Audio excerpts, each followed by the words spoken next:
Of school resource officers from around the country in Baldwin County this week for a conference. Yeah, the Alabama Association of School Resource Officers holding this conference every year at the end of the school year, and the mood for this meeting pretty somber. Our Hal Sherrick meeting with some of them today who told him that they came into this year's conference with a heavy heart.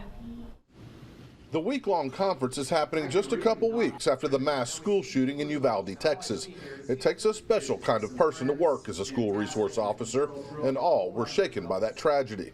We moved into Tazewell this year with a heavy heart. It was right at the end of school, and I think, though, it gives us a deeper appreciation for what we do, and it gives us a great motivator to come in, to learn, to be prepared to go in again next year and do it so our kids can leave the same way they came, only smarter, because our job is to serve, protect, and educate.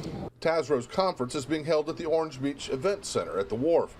A record 850 people registered for this year's conference. Those participating included not only SROs, but other school employees like counselors and administrators. It's a state conference, but officers from many other states come because of what they learn while here. We have a large problem with vaping this year, and so I learned about the vaping courts, and so I was going to talk to our DAs and talk to them about it, because it would be really nice to have it, because right now we don't have a way to prosecute them. Organizers offered several seminars on topical issues during the conference. Wednesday, 4 hours were dedicated to cybersecurity and digital threats. More and more threats made to schools or students are made online through social media. Today's guest speaker helped understand how to recognize and classify levels of threats and track the origin. Attendees leave Orange Beach this week with the knowledge that will ultimately keep our schools safer. When active aggression, killing is going on inside a school environment, you don't have time to hand out business cards to your associates.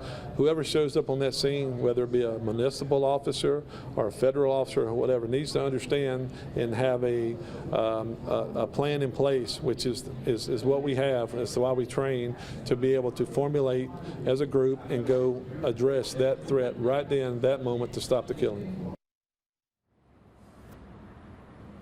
It is all about being ready, and this conference helps them do just that. Now, it will wrap up tomorrow. There are a couple seminars in the morning, and then a breakout session where a lot of the participants will go to Gulf Shores High School and go through active shooter training. Reporting live in Baldwin County, Hal Sherrick, Fox 10 News.